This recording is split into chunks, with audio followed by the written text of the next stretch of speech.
მოგესალმებით, შესრულდა 11 საათი და გაცემა დღის ნიუს რომ ებრუნდება პირდაპირ ეთერში. მე ვარ ლელა ბაღდავაძე. საქართველოს მთავრობა მოსკოვის მექანიზმის ანგარიშით მოთხოვნილი ნაბიჯების გადადგმას არაპირებს. ვერავის შეაშინებთ ვერც ერთი მექანიზმით, ვერც მოსკოვის, ვერც ბრიუსელის, ვერც პრაღისა და ვერც როსტოვის, არც ჰააგის მექანიზმი გვაინტერესებს, ასეთია პრემიერ-მინისტრი ირაკლი კობახიძის პასუხი. პროცესების როგორი განვითარება შეიძლება მოყვეს მოწოდებების შესრულებაზე ქართული ოცნების უარსეს. რა თქმა უნდა, დღესაც ჩვენი საუბრის ერთ-ერთი მთავარი თემა იქნება, თუმცა ვიდრე სტუმრები შემოგვერდებიან, გადავხედოთ ყოველ სიახლეებს.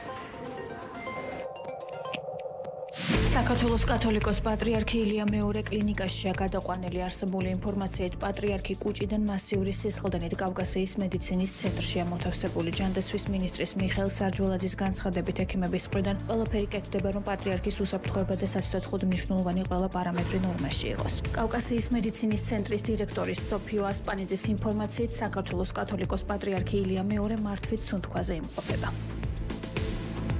დღეს პლენარულ სხდომაზე პარლამენტის თავმჯდომარე შალვა პაპუაშვილი პარლამენტის საქმიანობის ყოველწლიურ ანგარიშს წარადგენს. სხდომა პაპუაშვილის მოსვენით დაიწყება, შემდეგ კი პარლამენტის წევრებს მასთან კითხვების დასმისა და სიტყვით გამოსვლის შესაძლებლობა ექნებათ. სამართალდამცავებმა ქუთაისში წინასწარი შეთანხმებით ჯგუფის მიერ დიდი და განსაკუთრებით დიდი ოდენობით ნარკოტიკული საშუალების უკანონო შეძენა, შენახვისა და რეალიზაციის ხელშეწყობის ბრალდებით თურქმენეთის 3 მოქალაქე დააკავეს. ამოღებულია სარეალიზაციოდ განთავსებული განსაკუთრებით დიდი ოდენობით ნარკოტიკული საშუალება 97 შეკვეთ დაფასებული ალფა PVP.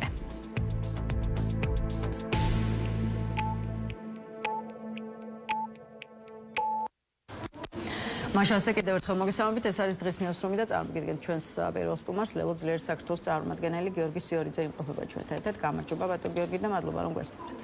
დილამშვიდობის, მადლობა მოწვევისთვის, მივესალმებით თქვენს მაყურებელს და ამ ქვეყანაში ყველა სინდისის პატიმარს და აქვე ვისარგებლებ შემთხვევით და ჯანმრთელობას უსურვებ კათოლიკოს პატრიარქ ილია მეორეს, რომლის ჯანმრთელობის გაუარესების შესახებ დღეს ყველამ გავიგეთ სამწუხაროდ. ბატონო, მეც შემოგიერთდებით ამ სურვილში და რადგან პატრიარქის ჯანმრთელობის მდგომარეობა ვახსენეთ, რომელიც წუხელ ღამით ესე ვთქვათ, კუჭიდან სისხლდენის ფაქტის გამო იყო გადაყვანილი და არის სამდრომდე მოთავსებული კავკასიის მედიცინის ცენტრში. აი როგორც ექიმი ამბობს, სისხლდენის შეჩერებისთვის ჩაუტარდა ყველა საჭირო პროცედურა, თუმცა მაჩვენებლები არასტაბილური და საყურადღებოა და ექიმი ამბობს იმასაც, რომ იმყოფება ილია მეორე ინტუბირებულ მდგომარეობაში. მოკლედ შემოგიერთდებით სურვილში, რომ ჩვენი პატრიარქი მალე გამოჯანმრთელდეს. იქამდე კი რაც შეეხება ჩვენს სასაუბრო თემას, აი რამდენიმე დღეა წავე კრიტიკა ახლავს ლელოს პოზიციას იმის თაობაზე, რომ პოლიტიკურმა სპექტრმა უნდა გადალახოს ურთიერთდაპირისპირების ეტაპი და ქართულ ოცნებასა და ოპოზიციურ ძალებს შორის დაიწყოს პასუხისმგებლიანი პოლიტიკური მოლაპარაკებები. ამიტომ პირველ რიგში მინდა რომ სწორედ თქვენი პარტიის ხედვაზე ვისაუბროთ. შეთავაზება არ მოსწონთ არც ოპოზიციურ ძალებს და ამ წინადადებას არ იღებს არც ქართულ ოცნების ხელისუფლება, თუმცა მათ პოზიციაზე უნდა მიგვიანებით. იქამდე გითხარით, რა იყო ის, რაც ლელოსგან მოვისმინეთ, იმიტომ რომ დიდი ალბათობით ალბათ თავად თქვენც იცოდით წინასწარ რეაქცია იქნებოდა პოლიტიკურ სპექტრს. მაშინ რა მიზანი და გათვლა ჰქონდა ლელოს ეს რომ ახსნათ და რა არის მიზეზები იმის რომ ნახევარ წელზე მეტია ერთი შეხედვით თქვენი გაწყვეტილებები კრიტიკას უფრო იწვევს ვიდრე მოწონებას. პირველ რიგში მე გამოვყოფდი თქვენი შეკითხვის ფორმულირებიდან ორ საგულისხმო სიტყვას, რომლიდანაც ერთი შეესაბამება სინამდვილეს, მეორე არის მცდარი ინტერპრეტაცია, რომელიც ორი დღეა ვრცელდება. ხედვა ახსენეთ თქვენ და დიახ, ეს გახლავთ ჩვენი პარტიის პოლიტიკური ორგანიზაციის ხედვა, პოზიცია კონკრეტულ საკითხთან დაკავშირებით. ეს არის თუ გნებავთ დოქტრინა. და მეორე სიტყვა საგულისხმო არის, რომელიც ხშირად გამოიყენება ხოლმე, არის თითქოს ეს იყო შეთავაზება, რომელიც არ შეესაბამება სიმართლეს, ჩვენ არ შეგვითავაზებია. მით უმეტეს ქართული ოცნებისთვის ახლა კონკრეტული ნაბიჯის გადადგმა და ასე სამწუხაროდ გავრცელდა. მოგეხსენებათ თქვენ როგორ ვრცელდება დღევანდელ დღეს ინფორმაცია და როგორ იქმნის ბევრი ადამიანი კონკრეტულ საკითხზე წარმოდგენას ისე რომ თვითონ დოკუმენტის ტექსტიც არ წაუკითხავთ ხოლმე, სხვადასხვა მედია საშუალებაში სხვადასხვა სათაურით გავრცელდა, რომ თითქოს ქართულ ოცნებას რაღაც ჩვენ შევთავაზეთ, რაღაც ლამის ბიძინა ივანიშვილს წერილი გაუგზავნეთ, ეს ასე უბრალოდ არ არის. მაგრამ დიალოგის განახლების საჭიროებას ნამდვილად ხედავთ, ხო? დიალოგის განახლების საჭიროება და პასუხისმგებლობის აღება, როგორც პასუხისმგებლობის წილის აღება ჩვენი პოლიტიკური პარტიისგან, ეს არის სწორედ ჩვენი პოზიციის შემადგენელი ნაწილი. ჩვენ ვფიქრობთ, რომ იმ პოლიტიკურ ძალას, რომელსაც აქვს თავისი ელექტორალური წონა, რომელსაც აქვს თავისი წვლილი ამ ქვეყნის პოლიტიკურ პროცესში და მის ხვალინდელი დღის ფორმირებაში აუცილებლად უნდა ჰქონდეს ასეთ ფუნდამენტურ საკითხზე თავისი პოზიცია, რათა საზოგადოებას დაანახოს თუ როგორ ხედავს ის გამოსავალს, მით უმეტეს, როდესაც საუბარი არის სწორედ გამოსავალზე ურთულესი მდგომარეობიდან, პოლიტიკური, სამართლებრივი კრიზისიდან, რომელიც ჩვენს ქვეყანაში არის თითქმის უკვე 2 წელია, გულისხმობ 2024 წლის მიტაცებული და გაყალბებული არჩევნების შემდეგ, თორემ მანამდეც რუსული კანონიდან მოყოლებული რეჟიმმა შექმნა ამ ქვეყანაში კრიზისის ნიადაგი. და ახლა დამატებითი გარემოებები, ის გარემოება კერძოდ რომ ქვეყანა არის თავისი გეოპოლიტიკური მდებარეობიდან გამომდინარე ეპიცენტრში, სოფლიოს ცხელ წერტილში, უკრაინაში ჩვენი ძმები და დები მეხუთე წელია უკვე იბრძვიან და აგერ საქართველოს საზღვრიდან რამდენიმე ასეულ კილომეტრში სამხრეთშიც ირანშიც არის ცხელის წერტილი, შეიძლება რადიკალურად შეიცვალოს სტატუს კვო, რადიკალურად შეიცვალოს არსებული მდგომარეობა და საქართველოს ახალი გამოწვევები უჩნდება. ამ გამოწვევების გათვალისწინებით იმ ბეწვის ხიდზე სიარულის პერიოდში, რომელიც უწევს ახლა ჩვენს ქვეყანას, შეიძლება ისეთი ნაბიჯი გადადგას ამ სახელმწიფომ, რომელსაც სამწუხაროდ დღეს ქართული ოცნება მართავს, რომ გამოუსწორებელი შედეგი დადგეს ჩვენი მოსახლეობისთვის და ჩვენი ხვალინდელი დღისთვის. ლელო ხედავს დიალოგის აუცილებლობას და უშუალოდ თქვენი პარტია ლელო ძლიერის საქართველოსთვის მზად არის ქართულ ოცნებასთან ამ დიალოგის მაგიდას მიუჯდეთ. თუმცა, ეხლა თქვენ იცით რა არის თვითონ ქართული ოცნების პოზიცია, მართველი პარტია ერთგვარ წინაპირობა დაყენებს იმას, რომ თუ დიალოგი გინდათ, მაშინ ჯერ მართველი პარტიის ლეგიტიმურობა უნდა აღიაროთ და სხვა შორის ამ კონტექსტში ძალიან საინტერესო და ლოგიკურ კითხვას გისვამენ სხვა ოპოზიციური პარტიების წარმომადგენლები, აპირებს თუ არა ლელო აღიაროს ირაკლი კობახიძის როგორც პრემიერ-მინისტრის ლეგიტიმურობა, ისე როგორც აღიაროს მთლიანად ქართული ოცნება ლეგიტიმურ სახელმწიფო პარტიად. აი, მათ მიერ დასმულ ამ კითხვაზე რას უპასუხებთ? სრულიად გაუგებარი არის, რატომ გაჩნდა ამ კითხვის დასმის საჭიროება. ამაზე არის ძალიან მარტივი, მკაფიო პასუხი. ლელოს არ გადაუხვევია თავისი პოზიციებიდან 2024 წელს დავარქვით ამ არჩევნებს მიტაცებული, გაყალბებული არჩევნები, გამოვიყენეთ ყველა გზა იმისთვის, სამართლებრივი, შიდა ეროვნული სამართლებრივი გზები, რომ მიგვეღწია შედეგისთვის, მიუხედავად იმისა, რომ არანაირი ნდობა არც მაშინ გქონია სასამართლო სისტემისა, არალეგიტიმურ პარლამენტად ვაღიარეთ, არ შევედით ამ პარლამენტში, დავტოვეთ მანდატები და მას მერე ჩვენი პოზიცია არის უცვლელი. ქართული ოცნება არის რეჟიმი, წერტილი. ამას ჩვენ განცხადებაშიც ვამბობთ და კიდევ ერთხელ ვამბობ. სამწუხაროდ შეიმჩნეოდა ისეთი ტენდენცია, რომ კოლეგა ოპოზიციონერების მხრიდან რაღაცა იერიშებს ჰქონდა ადგილი, მაშინ, როდესაც ან კარგად უნდა წაეკითხათ ტექსტი, ან ვინც წაიკითხა, ესეთი დასკვნა ნამდვილად არ უნდა გამოეტანათ, იმიტომ რომ პირდაპირ განცხადების ტექსტში არის 24 წლის არჩევნებზეც, მის გაყალბებაზეც, რეჟიმზეც საუბარი და ასე შემდეგ. ეს ერთი და მეორე, ჩვენ რაიმე ახალი მოვითხოვეთ, იმისგან განსხვავებული, რასაც საზოგადოება ითხოვს წელიწად ნახევარზე მეტია. ეს არის ახალი სამართლიანი საპარლამენტო არჩევნები. ვინმე სხვას ითხოვდა, მე მესმის, რომ რაღაც ჯგუფები გაჩნდნენ, თუნდაც 4 ოქტომბერს რაღაცა მოდიფიცირება მოხდა ამ მოთხოვნებისა, მაგრამ საზოგადოება ითხოვს ამას, როგორც კრიზისის გადაჭრის გზას და ბუნებრივია პოლიტპარტიების გათავისუფლება, სადაც ჩვენ ძალიან მკაფიოდ გვიწერია, რომ ეს უნდა მოხდეს პარალელურად, ოღონდ ამასაც ბრალად გვდებდნენ, რომ თითქოს ჩვენ ვაჭრობდით პოლიტპარტიების ბედით, კიდევ ერთხელ მკაფიოდ განუმარტავ. პოლიტპარტიების ბედით არავინ არ ვაჭრობს, არც ივაჭრებს და ვერავინ გაბედავს ამ ქვეყანაში, იმიტომ რომ ეს არის შეგნებული პოზიცია თვითონ ამ ადამიანების და აქაც უნდა დავსვათ ჩემი აზრით წერტილი. პოლიტპარტიების გათავისუფლება არ არის რაღაცა საგანი, რომელსაც მეორე მხარეს ქართული ოცნებისთვის შეიძლება ჰქონდეს ფასი. ეს არის მოცემულობა, უპირობო და დაუყოვნებელი გათავისუფლება, რაც ასეთივე ლექსიკით არის მოხსენიებული EUTHOS მოსკოვის მექანიზმში, ეს არის ევროკავშირის სხვადასხვა ინსტიტუტის მოწოდება და ლელო ამისგან განსხვავებულს არაფერს ამბობს. და ის რომ პოლიტიკური კრიზისი უნდა გადაიჭრას ამ გზით, არა სხვა გზით, არა რაღაცა არაკონსტიტუციური გზით და ასე შემდეგ, ეს არის კიდევ ერთხელ გამოხატულება შინაარსისა, რომ ჩვენ პოლიტიკურ პარტიას გვაქვს ესეთი ხედვა.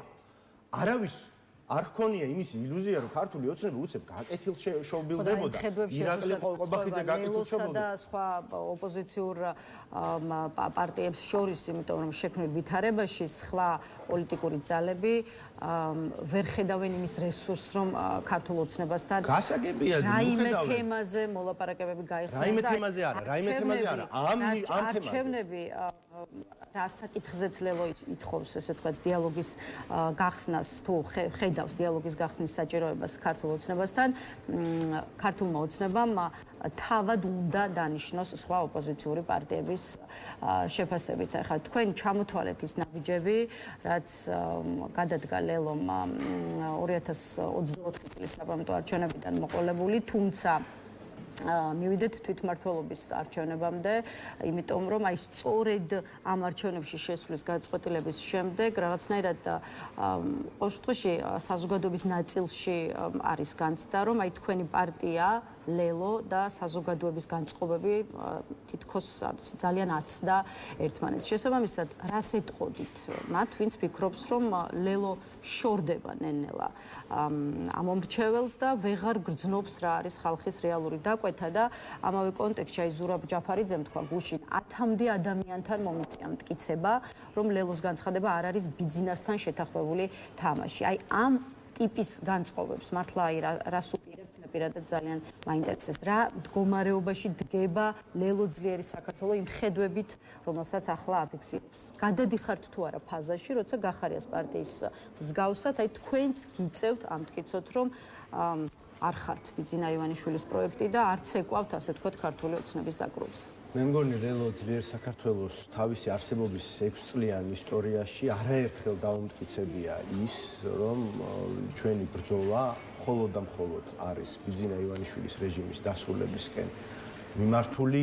გვესმოდა 1000 უსაფუძვლო დაუსაბუთებელი ბრალდება, მათ შორის 4 ოქტომბრამდეც ამბობდნენ, რომ ეს შეიძლება ამას შეიძლებოდა გამოეწვია ლეგიტიმაციის მინიჭება, ნორმალიზება, აღმოჩნდა, რომ ეს ასე არ იყო. სხვადასხვა საზოგადოების სხვადასხვა წარმომადგენელში მესმის, რომ გულწრფელად იყო ასეთი განწყობები და დღესაც არის, მაგრამ მოდი, რადგან ამ თემას შეეხეთ, მე თქვენივე არგუმენტებით, უბრალოდ თქვენს მიერ მოყვანილი ფაქტებითვე კიდევ ერთხელ გავაკეთებ რეფლექსიას იმ არგუმენტებზე, რატომ არ შევედით ჩვენ მაგალითად იმ ოპოზიციურ ალიანსში, ხო, როგორც ვქვია ამას.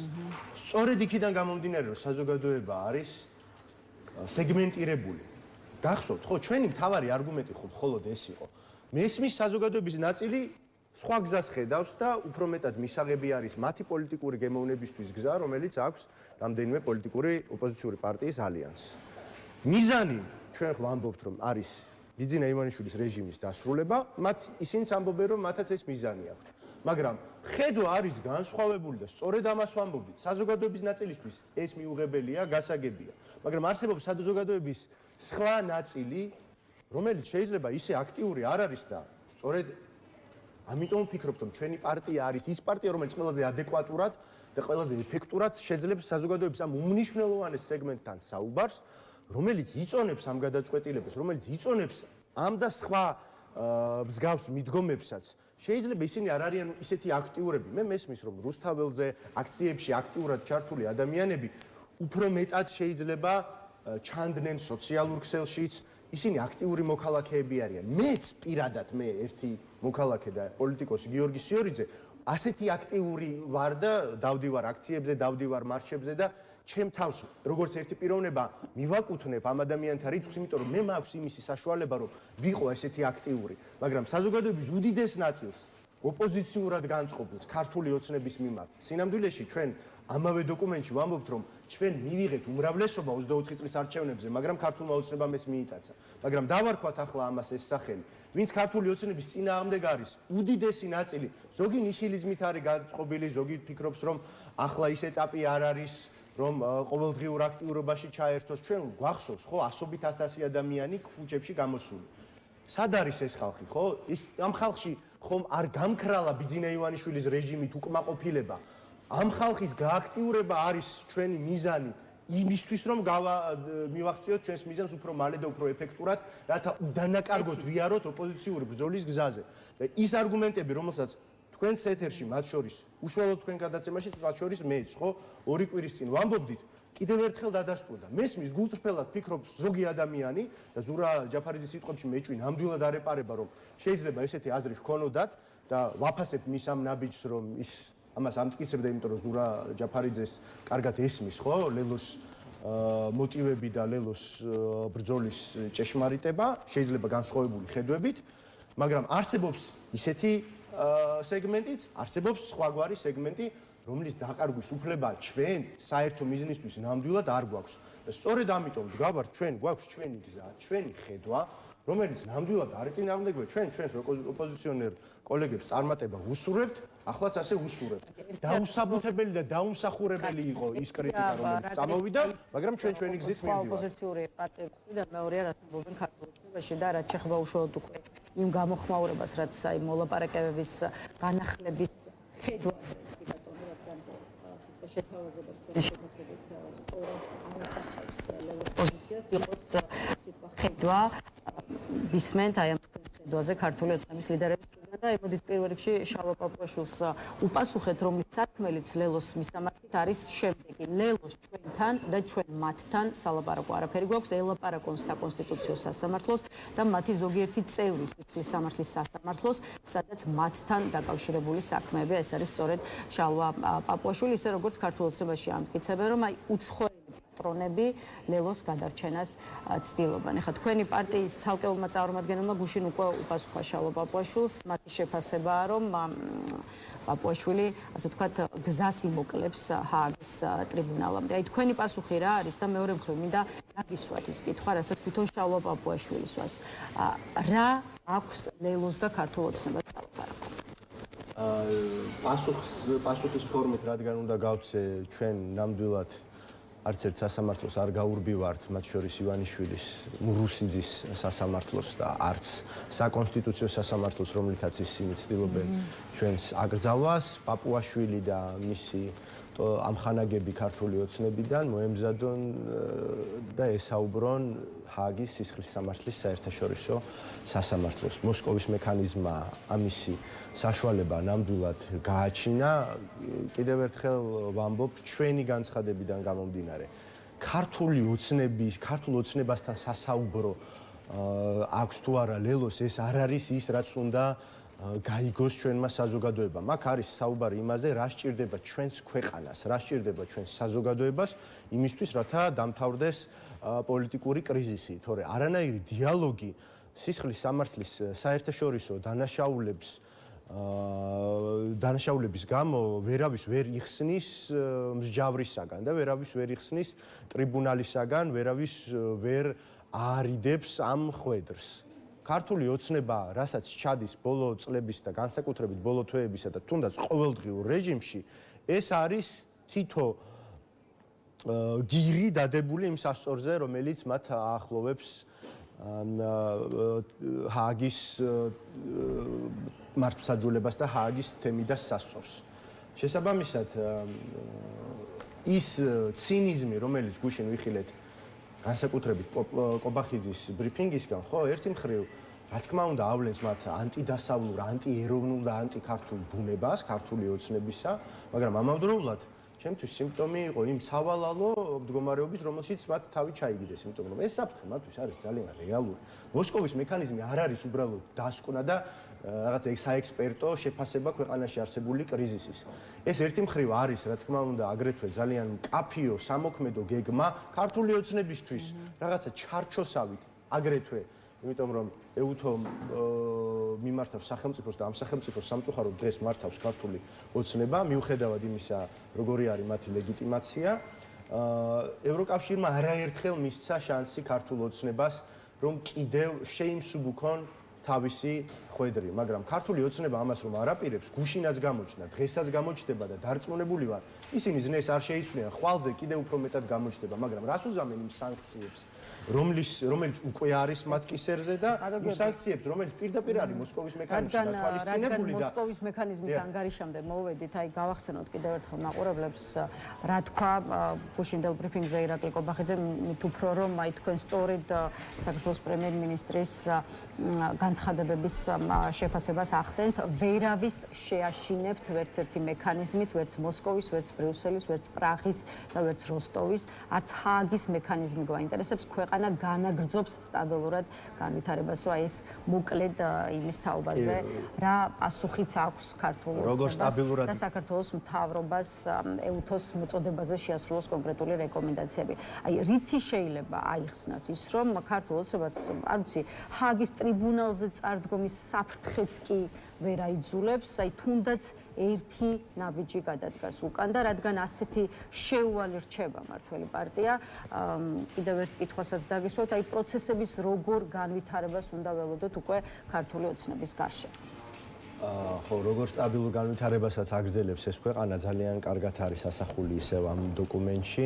ეუთოს მე მახსოვს ადრინდელ შეფასებებში, თუნდაც არჩევნების შეფასებებში თითო სიტყვას გამოეკიდებოდნენ ხოლმე, რომელიც შეეძლოთ მათთვის სასარგებლოდ განემარტათ ინტერპრეტაცია მიეცათ და ძალიან ამაყობდნენ ხოლმე ამით. ახლა აღმოჩნდა, რომ ეუთოს წევრი 24 სახელმწიფო არის მიკერძოებული, ეუთო არის მიკერძოებული, დასკვნა არის არაკომპეტენტური, სხვათა შორის უნდა აღინიშნოს, რომ მათ ითანამშრომლეს ეუთოს მოსკოვის მექანიზმის დელეგაციასთან, ამ მისიასთან, მათ ჰქონდათ შესაძლებლობა თავიანთი არგუმენტები წარედგინათ უპრობლემოდ და შეუზღუდავად, მაგრამ როგორი დასკვნაც ვიხილეთ, ეს ყველასთვის ცხადი აღმოჩნდა, ხო? და გაცხადდა, ძალიან არ მოეწონათ, მაგრამ ეს არ არის უბრალოდ შეფასება, ამას აქვს კონკრეტული სავარაუდო შედეგები, არა მხოლოდ ეუთოს როგორც გაერთიანების და ინსტიტუტის მხრიდან, არამედ ცალკეული ქვეყნებისთვის ეს არის უკვე საფუძველი ერთი მხრივ სანქციების და ამავდროულად ღია კარი ჰააგის ტრიბუნალისათვის. შესაბამისად, რა თქმა უნდა, ქართული ოცნების შეფასებები, მათი ბაქიბუქი არის ერთი, ხოლო მერე რა ქმედებებზე წასვლა მოუწევთ, რაც უფრო შევლენ ამ ჩიხში, რაც უფრო მეტ ნაბიჯს გადაადგამენ ჰააგის ტრიბუნალისკენ, სანქციებისკენ, იზოლაციისკენ და ასე შემდეგ, მით უფრო ნაკლები სივრცე დარჩებათ მათ სამოქმედოდ. მხოლოდ და მხოლოდ იძულებითი ნაბიჯების გადადგმა მოუწევთ. აქ თავისუფალ ნებაზე და კეთილ ნებაზე საუბარი უკვე აღარ არის, კარგა ხანია. ქართულ ოცნებას რომ რეალური ნება ჰქონდეს, ამ ქვეყანას ამ დღეში არ ჩააგდებდა და ნორმალურ სახელმწიფოში ვიცხოვრებდით დღეს. ეს ნება მათ არ აქვს. გუშინ ბატონ გიორგი, რომ ქართული ოცნება ვა-ბანკზე მიდის. არის თუ არა მისი პოზიცია, რომ არ შეასრულოს არც ერთი მოწოდება, სწორედ ვა-ბანკზე წასვლა და არ ვიცი, მაშინ რატომ ირჩევს მართველი პარტია ვა-ბანკს, როდესაც სხვა გზები არსებობს? სხვა გზები დიდი ხანია არსებობს. ამქამდე არ უნდა მოეყვანათ მათ ეს მდგომარეობა. ჩვენ გვახსოვს ჯერ კიდევ კანდიდატის სტატუსის მიღებამდე 12 პუნქტიანი გეგმა გვახსოვს, კანდიდატის სტატუსის შემდეგ 9 პუნქტიანი გეგმა გვახსოვს. შემდეგ, როდესაც დადგა ეს საკითხი, რომ შეიძლებოდა ვიზა ლიბერალიზაციის რეჟიმი შეჩერებული იყო, იქ დათქმები ჰქონდათ. არაერთი შანსი მიეცა ქართულ ოცნებას, როგორც ფაქტობრივ ხელისუფალს არც ერთი არ გამოიყენა. ის ნაბიჯები, რაც გადადგა, 2-3 ნაბიჯი, ხო? ისინიც გააუარესა. წაახალისა ანტიდასალური განწყობები.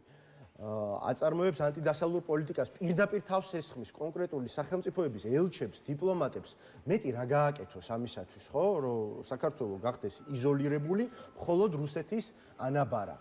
შესაბამისად, ქართულ ოცნებას ეს შანსები ბევრი ჰქონდა, მაგრამ ჩვენ დიქტატორის ქმედებებში ყოველთვის საღ აზრს და ლოგიკას თუნდაც მათი გადმოსახედიდან პრაგმატიზმს არ უნდა ვეძებდეთ, იმიტომ რომ სადღაც ეს პრაგმატიზმი ქრება, სადღაც პარანოია, სადღაც რაღაცა არარეალური შეფასებები და არარეალური შიშები ფაქტორებად გადაიქცევა ხოლმე და შესაბამისად აისახება მათსავე ქმედებებში. ოღონდ, როდესაც საუბარი არის უკვე რაღაცა წნეხის იმ დონეზე გაზრდაზე, რომ სხვა გზა არ აქვს, ხო? მით უმეტეს, როდესაც გეოპოლიტიკური ვითარება ჩვენს გარშემო არის არაპროგნოზირებადი, ტურბულენტური და ადვილად შეიძლება შეიცვალოს, მათი საგარეო მოკავშირეები ვინც იყვნენ, ირანი, ჩინეთი, რუსეთი, ხო? ის მათი მდგომარეობაც რომ იცვლება, შესაბამისად მათი მფარველების მდგომარეობაც, ეს ყველაფერი და რა თქმა უნდა, პირველ რიგში ქართველი ხალხის ურყევი და მტკიცე-ნება და ის წნეხი, რომელსაც ქვეყნის შიგნით ქართული საზოგადოება ახორციელებს ქართულ ოცნებაზე, აი ეს ყველაფერი ერთად აიძულებს ქართულ ოცნებას ადრე თუ ქვიან, რომ დადგეს დაждდეს დიალოგის მაგიდაზე იმ პირობების შესასრულებლად, რომელიც აქვს ქართულ საზოგადოებას და თუ ამას არ გააკეთებს, ის თავად გადაიჩეხება ჩიხში. ჩვენი პარტიის პოზიციაა, რომ ამ ჩიხში მან საქართველოს არ გადაიყოლოს იმ დოზით მაინც იმ დოზაზე მეტად, რომელშიც უკვე ეყავს გადაყოლებული სამწუხაროდ ჩვენი ქვეყანა.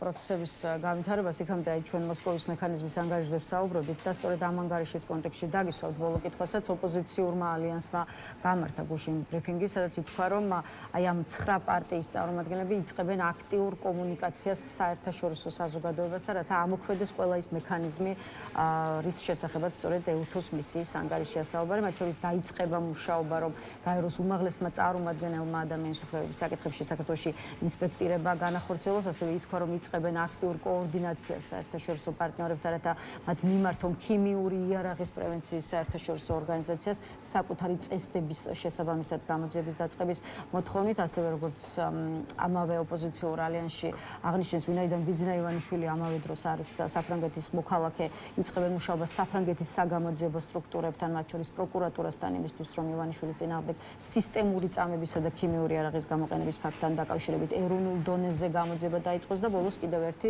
როგორც ოპოზიციურ ალიანსში ამბობენ, ყველაფერს გააკეთებენ იმისთვის, რომ ივანიშვილმაც დაასრულოს ისე, როგორც დაასრულა ბევრმა დიქტატორმა, ანუ დაასრულოს ჰააგის ტრიბუნალში ბრალდებულის სკამზე. აი ამ ყველაფერს აპირებს ოპოზიციური ალიანსი. ბოლოს უკვე გითხარით, რას აპირებს ლელო და ეხა ერთობაში არ ხართ, თუმცა ამ კონკრეტული მიმართულებით მაინც ხომ არ გექნებათ ერთად მუშაობა, ესეც საინტერესოა. ხო, ჩვენ მანამდეც გვითქვამს, რომ ძალიან მნიშვნელოვანი არის ჩვენ საგარეო პარტნიორებთან ინტენსიური მუშაობა და მიუხედავად იმისა, რომ ჩვენ არ ვართ ამ ფორმალურ გაერთიანებაში და კიდევ ერთხელ დავაფიქსირეთ, ჩვენი ხედვა, ჩვენი დოქტრინა, როგორ წარმოგვიდგენია კრიზისიდან გამოსვლა, არასდროს არც აქამდე, არც ახლა და არც მომავალში არანაირი წინააღმდეგობა ჩვენს საგარეო კომუნიკაციაში, გულისხმობ ჩვენს დასავლელ საგარეო პარტნიორებთან არც ყოფილა, არ არის აუცილებელი, ანუ ყოფილა არაერთი მაგალითი გქონია ჩვენ ერთად მუშაობის, მაგრამ ყველაზე მთავარი არის ის, რომ არ უნდა იყოს წინააღმდეგობა ჩვენ საგარეო პარტნიორებთან, ქართული საზოგადოების გზავნილი უნდა მივიტანოთ სწორად და ზუსტად და არა განსხვავებულად. შესაბამისად, ჩვენ ყოველთვის მუშაობდით ხოლმე და მათ შორის მოსკოვის მექანიზმის დელეგაციასთანაც მუშაობდით, EUTHOS საპარლამენტო ასამბლეასთანაც, ხო? აქ მოსკოვის მექანიზმში ძალიან დიდი ადგილი უკავია, რომელზეც თქვენც ისაუბრებთ, ქიმიური მოწამვლის საქმეს, არსებობს სხვადასხვა მექანიზმები საერთაშორისო, ხო ამას ხომ ვითხოვდით ჩვენ საერთაშორისო გამოძიებას. იქნებოდა ეს ქიმიური იარაღის აკრძალვის ორგანიზაციის დონეზე, იქნებოდა ეს ევროსაბჭოს საპარლამენტო ასამბლეის დონეზე, იქნებოდა ეს სხვათა შორის იგივე ჰააგის საერთაშორისო სასამართლოს სისხლის სამართლის სასამართლოს დონეზე, თუ იქნებოდა ეს გაეროს სპეციალურ მომხსენებელთა დონეზე, სხვადასხვა მექანიზმები არსებობს. ეს მექანიზმები აუცილებლად არის გამოსაყენებელი და ძალიან მყარი საფუძველი შექმნა EUTHOS მოსკოვის მექანიზმმა. ამ შემთხვევაში წინააღმდეგობა არ არის, უბრალოდ კიდევ ერთხელ ვამბობ, მნიშვნელოვანია რომ ჩვენ საზოგადოებას ველაპარაკოთ ისე, როგორც ყველაზე კარგად გამოგვდის სეგმენტურად, ხო?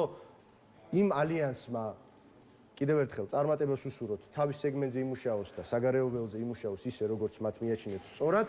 ჩვენც ამავეს ვაპირებთ ქართული საზოგადოების ამ ნაწილთან და საერთაშორისო პარტნიორებთან და არც ერთ მომენტში, არც ერთ ეტაპზე წინააღმდეგობა საგარეო კომუნიკაციაში არ ყოფილა და ეს უფრო მეტად მიგვაახლოვებს ჩვენ რეჟიმის ცვლილებას. მადლობა გიორგი სტუმრობისთვის, გიორგი სიორიძეს დავამშვიდობებით. ახლა რეკლამის შემდეგ პარტია თავისუფლების მოედნის წარმომადგენელი გიორგი შაიშმელაშვილი შემოგვიერთდება, ასე რომ დაგვალავთ.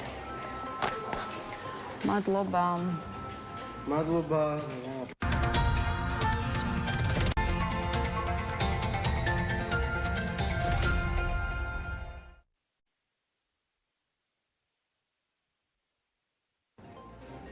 მაშასე რეკლამა დასრულებულია, ბრუნდებით პირდაპირ ეთერში და გვერდება ჩვენი კიდევ ერთი სტუმარი, პარტია თავისუფლების მოედნისა და ოპოზიციური ალიანსის წარმომადგენელი გიორგი შაიშმელაშვილი გვერდება. გამარჯობა ბატონ გიორგი და მადლობა რომ გვესტუმრეთ. ბატონ გიორგი, აი გადაცემის ეს ნაწილიც გავხსნათ, მოდით ქართული ოცნების პასუხით, რომელიც ჩვენს ხელისუფლებას აქვს მოსკოვის მექანიზმის ანგარიშით გათვალისწინებულ მოთხოვნებთან დაკავშირებით და პასუხი არის ის, რომ არანაირი რეკომენდაციების შესრულება არ მოხდება, ვერავის შეაშინებთ ვერც ერთი მექანიზმით, ვერც მოსკოვის, ვერც ბრიუსელის, ვერც პრაღის და ვერც როსტოვის, არც ჰააგის მექანიზმი გვაინტერესებსო, ასე თქვა გუშინ მთავრობის ადმინისტრაციაში გამართულ ბრიფინგზე პრემიერმა ირაკლი კობახიძემ. შეაფასეთ ქართული ოცნების პასუხი, რას გეუბნებათ საქართველოს სახელმწიფო პარტია ამ პასუხით ქვეყნის შიგნით ოპოზიციასაც და სამოქალაქო საზოგადოებასაც და მეორე მხრივ რას ეუბნება თავად უცხოელ პარტნიორებს? მადლობა მოწვევისთვის. ქართული ოცნების წარმომადგენლების მხრიდან ჩვენ მოვისმენთ მაგალითად მოგვისმენია უბრალოდ რომ არ იქნება სანქციები და აღმოჩნდა რომ სანქციები იყო და სულ ცოტა ხნის წინ იყო მათთვის ძალიან მტკივნეული სანქციები პროპაგანდისტულ მედიაზე. მოგვისმენია რომ იანვარში გაჯერ კიდე გასული წლის პრეზიდენტ ტრამპის ადმინისტრაციასთან დაალაგებდნენ ურთიერთობებს. ასე რომ ეს რაღაცნაირად სრულ ოპტიმიზმი მე მაგონებს ავტორიტარებისთვის დამახასიათებელ აი ამ ბოლო ფაზისთვის დამახასიათებელ რამეს, რაც როგორც წესი ძალიან ისეთია ხოლმე პრაქტიკულად ყველა ესეთი ავტორიტარი ბოლო წუთამდე ამ მტკიცებს და უმტკიცებს საკუთარ ერთი ციდან მომხრეებს, შემორჩენილ მომხრეებს, რომ თითქოს ყველაფერი არის კარგად. დაახლოებით ამ რეჟიმშია დღეს ხელისუფლება. მე სულ მომწონს ხოლმე ამ მაგალითს, უბრალოდ ხშირად ვამხოლმე ამ მაგალითს, რომ ამის გასაგებად მგონია რომ არ ვიცი, რამდენიმე YouTube-ის ვიდეოს ნახვა საკმარისი, როდესაც სერიოზულ კატასტროფის წინ ყოფი რამდენიმე დიქტატორი, როგორ იქცეოდა ხოლმე უახლოესი ისტორიული გამოცდილება შეიძლება სხვადასხვა ქვეყნის ინახოს, ან ვისაც კითხვა უყვარს ლათინოამერიკული ლიტერატურა იკითხოს, იქ ნახავთ რომ დიქტატორები ეს ბოლო ფაზაში არიან როგორც წესი მოწყვეტილი სრულად რეალობას და ამტკიცებენ ანუ ცხოვრობენ რა განსხვავებულ რეალობაში, ცდილობენ რომ დააჯერონ სხვებს. ამას გავს ეს ყველაფერი. ავტორიტარიზმის ჟანრისთვის დამახასიათებელი რამ არის, რაც შეეხება ჩვენთვის რაც ნიშნავს ეს ყველაფერი, ჩვენთვის ნიშნავს იმას, რომ ბრძოლის ის გზა, რომელიც ავირჩიეთ, მისაყვანია ბოლომდე, ფაქტია რომ მოძრაობთ სწორი მიმართულებით, ამ შემთხვევაში პირველ რიგში გულისხმობ წინააღმდეგობას, რომელიც ერთი წუთით არ შეწყვეტილ ამ ქვეყანაში, ამ წინააღმდეგობის შედეგია საერთაშორისო სანქციები, მათ შორის მოსკოვის მექანიზმი, რომელიც ლაპარაკობთ, შეიქმნა და ეს დასკვნაც ამიტომ არის კრიტიკული, რომ ამ ქვეყანაში თავისუფალმა ადამიანებმა იბრძოლეს საკუთარი პოლიტიკური უფლებებისთვის. ხო, მორიგი კითხვაც უშუალოდ ამ ანგარიშთან მიმართებაში, მოსკოვის მექანიზმის ფარგლებში მომზადებული ანგარიში ვერ პასუხობს ობიექტურობის მინიმალურ სტანდარტებსაც კი სამწუხაროდ ავტორმა ისიც კი ვერ გაარკვია.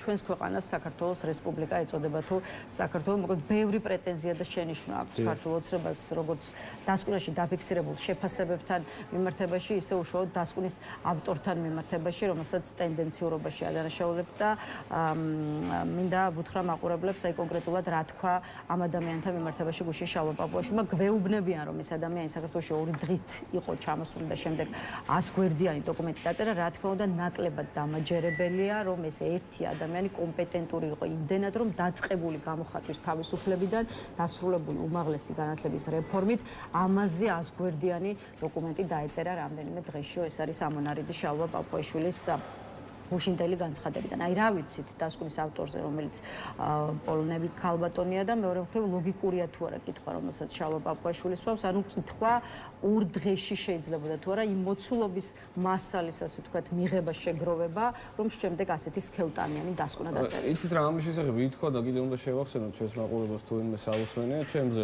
კომპეტენტურმა ადამიანებმა, საერთაშორისო სამართლის სპეციალისტებმა ამაზე არაერთხელ თქვეს. პირველი თვითონ ეს მექანიზმი ითვალისწინებს ჯერ კიდევ 91 წელს შექმნილ მექანიზმში წერია რომ ასეთი მექანიზმის ამოქმედების შემთხვევაში დასკვნა უნდა მომზადდეს არაუგვიანეს 3 კვირისა და ეს მიუთითებს თვითონ ვითარების საგანგებოებას, ანუ და ექსტრემალურობას და ამის გამო მნიშვნელოვანია რომ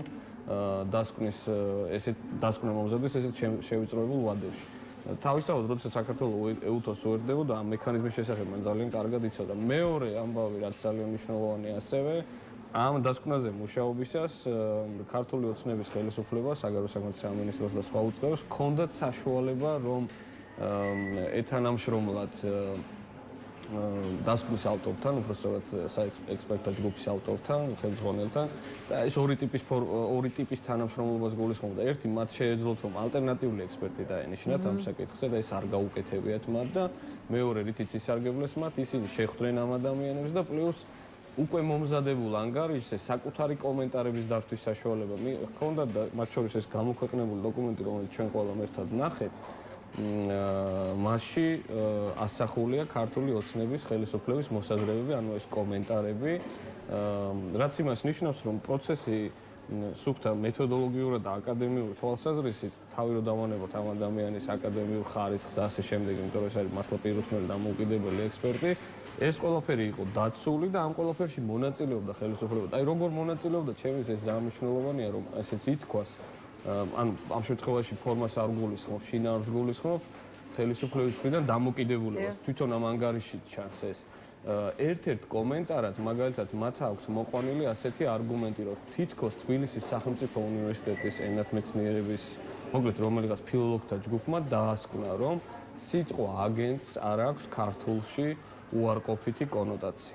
აი ეს უწერიათ არგუმენტის სახით, ანუ ეს არგუმენტი თავის დროზე თუ გახსოვთ, როდესაც ეს პირველად რუსული კანონი შემოიტანეს, ჩვენც გვასმეინებდნენ ამას და გვეუბნებოდნენ, რომ აგერ დაზღვევის აგენტი არსებობს და ასე შემდეგ და ამას გვიყვებოდნენ საბჭოთა კავშირ გამოვლილ ქვეყანაში, სადაც ყველამ ვიცით, რომ სიტყვა აგენტის ხსენებაზე უპირველეს ყოვლისა უცხო ქვეყნის სპეცსამსახურების და ამ შემთხვევაში საბჭოთა კგბ-ს აგენტი იგულისხმება და ეს არის ძალიან დამამცირებელი, რა ქვია, ზედსართავი, რომელიცაც შეიძლება ადამიანი მოიხსენიო. ანუ აი ამ დონეზე ცინიკურად რაღაცნაირი და ცინიკური და პლუს აგდებული დამოკიდებულება ხელისუფლებას დასკვნასთან დაკავშირებით, სამუშაო პროცესთან დაკავშირებით და შედეგად მიიღეს ის შედეგი, რაც მიიღეს. და ახლაც იგივე საგრძელებენ. ბატონ გიორგი, ცოტა დრო გვაქვს, ამიტომ ახლა მინდა რომ ვისაუბროთ იმაზე, რა განცხადებაც გუშინ გაკეთდა ოპოზიციურ ალიანსში ერთობის წარმომადგენლებმა თქვით, რომ გააკეთებთ ყველაფერს, რათა ივანიშვილი და ქართული ოცნების სხვა ლიდერები აღმოჩნდნენ ჰააგის სასამართლოში ბრალდებულის სკამზე. აი მოდით უფრო მეტი გითხარით კონკრეტულად რა ნაბიჯების გადადგმას იწყებთ უკვე საერთაშორისო, ასე ვთქვათ, პარტნიორებთან მუშაობის თვალსაზრისით და რა არის პარტნიორებისგან თქვენი მოთხოვნა? ჰააგა მე მგონი ერთ-ერთი ბოლო პუნქტი იყო, მანამდე სხვა რაღაცეები ითქვა. უპირველეს ყოვლისა, რამდენიმე დამოუკიდებელი საერთაშორისო მექანიზმი არსებობს, რომელიც უნდა ამუშავდეს ჩვენი აზრით, მათ შორის ეს ეხება იგივე ვთქვათ ქიმიური იარაღის აკრძალვისა და პრევენციის ორგანიზაციას, რომელსაც, იმიტომ რომ იცით თქვენ ამ ქიმიური იარაღის შესაძლო გამოყენებაში დასკვნაში არის საუბარი, აქ არსებობს მექანიზმი, როდესაც რომელიმე წევრ სახელმწიფოს, ხელშეკრულებულ სახელმწიფოს შეუძლია რომ დამოუკიდებელი საგამოძიებო მექანიზმი ამუშავოს სამმართველობითაზე და ამისთვის საჭირო იქნება პარტნიორების მოძებნა, პარტნიორი სახელმწიფოების, რომელსაც შეეძლებათ რომ აი ეს აღძრან ეს პროცესი. მეორე მნიშვნელოვანი ამბავი არის იგივე საერთაშორისო უნივერსალური იურისდიქციის საკითხი, აქ საფრანგეთის როლი გასაგები ვითარებიდან გამომდინარე მნიშვნელოვანია იმის გამო რომ ბიძინა ივანიშვილი ამავდროულად არის საფრანგეთის მოქალაქე, ოპოზიციური ალიანსი აქტიური მუშაობის დაწყებას აპირებს საფრანგეთის საგამოძიებო ორგანოებთან, მათ შორის პროკურატურასთან, ივანიშვილის წინააღმდეგ დაიწყოს გამოძიება. სამართლიანობის წინააღმდეგ ნიშნავს. რა შეიძლება იყოს იმის რომ საფრანგეთი ამაზე წავიდეს, იმიტომ რომ ალბათ ბევრს შეიძლება გაუჩნდეს შემდეგი კითხვა. საფრანგეთი ივანიშვილის წინააღმდეგ გამოძიების წყების თუ სანქციების შემოღების საფუძველს რომ ხედავდეს, ამას აქამდეც ხომ არ გააკეთებდა. ბუნებრივია ასეთი არგუმენტი შეიძლება არსებობდეს, არავის არ უთქვამს, რომ ეს იქნება რაღაცა მოკლევადიანი პროცესი, რომელიც დაუყოვნებლივ შედეგებს მოიტანს, მაგრამ ისე როგორც სანქციების შემთხვევაში, ისე როგორც EUTOS მექანიზმის შემთხვევაში და სხვა შემთხვევებშიც ეს მოითხოვს არა მხოლოდ ხანგრძლივ და თანმიმდევრო, არამედ კონსოლიდირებულ მუშაობას, იმიტომ რომ სამართლებრივისთვის უნდა ითქვას, რომ იგივე ქიმიური იარაღის აკრძალვის ორგანიზაციასთან ქართულ არასამთავრობო ორგანიზაციებს, სხვადასხვა ცალკეულ პარტიებს მანამდეც ჰქონდათ თანამშრომლობის მცდელობა ამ საკითხზე მაგრამ აი ეს ერთობლივ ამ კონსოლიდირებული შრომა ოპოზიციური პარტიების და სამოქალაქო სექტორის ერთად გონია რომ გამოიღებს შედეგს და მით უფრო გამოიღებს შედეგს უკვე აი მოსკოვის მექანიზმის ანგარიშის ფონზე, იმიტომ რომ ეს ანგარიში არის დამოუკიდებელი დასკვნა, რომელიც არის მართლა რაღაცნაირად უნივერსალურად გასაგები და მისაღებია მისი შინაარსი, მისი ავტორიტეტულობისგან გამომდინარე ნებისმიერი საერთაშორისო ორგანიზაციისთვის თუ ცალკეული სახელმწიფოსთვის. მანამდე ამ ყველაფერზე ვლაპარაკობდით ჩვენ, ანუ მე სულ უსვამ ხოლმე ხას არ მომხდარა არც ერთი ისეთი საერთაშორისო რეაგირება ქართული ოცნების ხელისუფლების მძიმე დარღვევებზე, რომელზეც მანამდე თქვენ ქართულ მედიას, აქაურ არასამთავრობოებს არ ულაპარაკიათ. საქმე ის არის, რომ ამ ყველაფერს სჭირდება დამატებითი არგუმენტაცია, დამატებითი საერთაშორისო რენომე და წონა და აი სწორედ ამ წონას წეს მათ შორის მოსკოვის მექანიზმის დასკვნა ამ შრომას, რომელიც მანამდე ქართველებს აქვს ჩატარებული. გუშინ ევროკავშირის საგარეო საქმეთა მინისტრი მათ იმჟელებს სხვა თემებთან ერთად საქართველოს საკითხზე და რამდენიმე წუთი ამ თემაზეც გავჩერდეთ, როგორც შეხვედრის შემდეგ ევროკავშირის უმაღლესმა წარმომადგენელმა კაია კალასმა განაცხადა, განიხილეს საქართველოში დემოკრატიული მდგომარეობის შემდგომი გაურკვეველი საკითხი, თუმცა შექმნილ ვითარებას უფრო დეტალურად მომავალ შეხვედრაზე განვიხილავთო. ასეთი იყო კაია კალასის განცხადება. აი რა შეფასების გაკეთების საფუძველს იძლევა ის კომენტარები, რაც გუშინ ბრიუსელის მხრიდან მოვისმინეთ და აქვე თქვენ სანქციები ახსენეთ რამდენჯერმე და ერთ-ერთი ის შესახებაც ეუთო წევრ სახელმწიფოებს მოსკოვის მექანიზმის ანგარიშით მოუწოდებს არის სწორედ სანქციების გადაწყვეტილების მიმღები პირების მიმართ.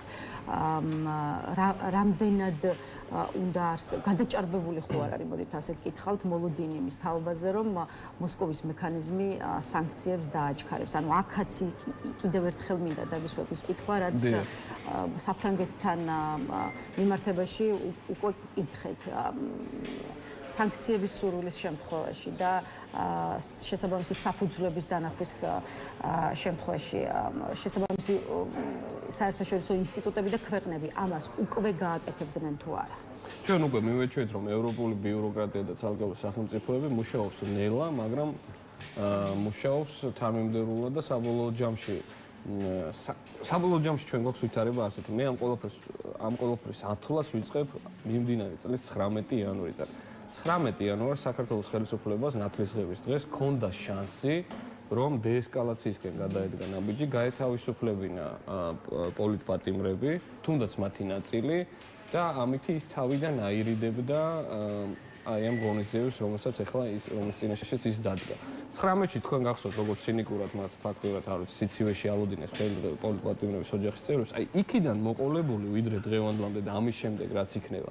ყველაფერზე პასუხისმგებელი საბოლოო ჯამში იქნება საქართველოს ხელისუფლება და ეს ამები უბრალოდ გარდაუვალია იმ მარტივ მიზეზის გამო, რომ ისინი არ უტოვებენ არც ერთ პარტნიორს და არც ერთ საერთაშორისო ორგანიზაციას სხვა ინსტრუმენტს მათზე ზემოქმედების გარდა მძიმე ფორმით ზემოქმედებისა და ეს მძიმე ფორმა არის სანქციები ამ შემთხვევაში, ხო? იმის გამო რომ ნახეთ კიდევ ერთხელ, აი იგივე ამერიკის შეერთებულ შტატებთან დაკავშირებით იყო ცოტა ხნის წინ ქართული ოცნების ოპოზიციური საპარლამენტო დელეგაციის და გითხრეს რომ აქედან შეიძლება რაღაც გადატვირთვა დაიწყეს, მაგრამ ამას სწრაფადვე მოყვა სახელმწიფო დეპარტამენტის განცხადება და განცხადებაში რა ეწერა ჩვენ იმ ძველ, ესე იგი, ჩვენ კიდევ ერთხელ ველოდებით ქართული ოცნების ხელისუფლებისგან, რომ მათ გადადგან ის აუცილებელი ნაბიჯები, რითიც ისინი დაადასტურებენ აი ამ ურთიერთობის გადატვირთვის სერიოზულობას, უпростоრად მათი განწყობის სერიოზულობას და ეს განწყობა უნდა